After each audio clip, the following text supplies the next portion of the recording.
మనందరికీ ఇది చాలా ఫెమిలియర్ కాన్సెప్ట్. బిఎంఐ అంటే బాడీ మాస్ ఇండెక్స్. ఇది మన హైట్ అండ్ వెయిట్ని కలిపి ఒక నెంబర్లో కన్వర్ట్ చేసి ఆ నెంబర్ మనం హెల్తీగా ఉన్నామా లేదా అని డిసైడ్. దీని ఫార్ములా చాలా సింపుల్.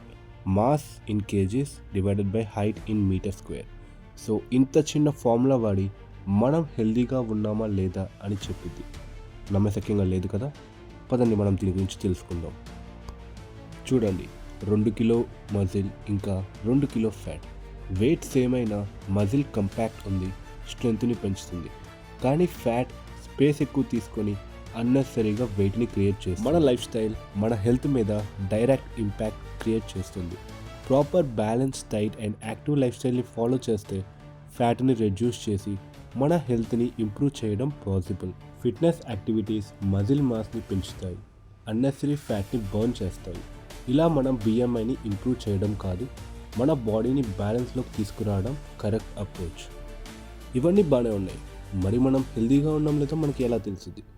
నార్మల్ వెయిట్ మిషన్స్లా కాకుండా body fat analyser machines use చేయడం వల్ల మన బాడీలో ఉండే fat percentage, muscle quantity, water content ఇలాంటివన్నీ మనకి సపరేట్గా తెలుస్తాయి.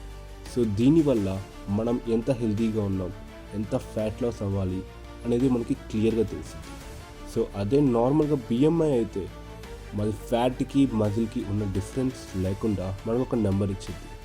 సో బాడీ బిల్డర్కి, ఒబేసిటీతో ఇబ్బంది పడుతున్న వ్యక్తికి తేడానే చూపిదు. అందరికీ ఒకే రేంజ్ అప్లై చేయడం తప్పు. బిఎంఐ మన జెనెటిక్స్, లైఫ్ స్టైల్ లేదా ఏజ్ ఫ్యాక్టర్స్ని కన్సిడర్ చేయదు. మన హెల్త్ని పర్సనలైజ్డ్గా యాక్సెస్ చేయడం ఇప్పుడు బెటర్. బిఎంఐ అంటే ఒక టూల్ మాత్రమే, మన బాడీ కంపోజిషన్ని కంప్లీట్గా చూడటానికి కాదు. Fat percentage, muscle strength and active life style ఇవన్నీ కలిపి మనం హెల్త్ని అచీవ్ చేయాలి. సడన్గా డైట్ ఫాలో అవడం వల్ల లేదంటే ఫుడ్ కట్ చేయడం వల్ల మనం అయితే హెల్తీగా మారం. ఈ కొత్తగా మనం స్టార్ట్ చేసిన డైట్ వల్ల మన బాడీకి అందాల్సిన న్యూట్రిషన్స్ ఇంకా విటమిన్స్ అనేది తగ్గుతాయి. దీనివల్ల మన బాడీ అనేది చాలా నెగిటివ్గా ఎఫెక్ట్ అయ్యింది. ఇంకా మన డైలీ టాస్క్స్ అనేవి చాలా కష్టంగా అనిపిస్తాయి. ఫోకస్ ఇంకా స్ట్రెస్ చాలా పెరుగుతాయి. సో మన గోల్ ఏంటి? వెయిట్ తగ్గడం అయితే కానే కాదు, మన బాడీలో ఉన్న ఫ్యాట్ పర్సంటేజ్ని మనం తగ్గడం మన గోల్. మనం చాలా యాక్టివ్గా ఇంకా ప్రాపర్ న్యూట్రిషన్ తీసుకుంటూ ప్రాపర్ డైట్ మెయింటైన్ చేస్తూ ఉన్నప్పుడు మనం హెల్తీగా ఉంటాం. ఒక పర్టికులర్ నెంబర్ మన హైట్కి మ్యాచ్ అవుతుంది, సో మనం హెల్తీగా ఉన్నాం అనుకోవడం అనేది ఒక సిల్లీ అజంప్షన్ మాత్రమే. So hope you guys found this video useful. Make sure to subscribe to the channel.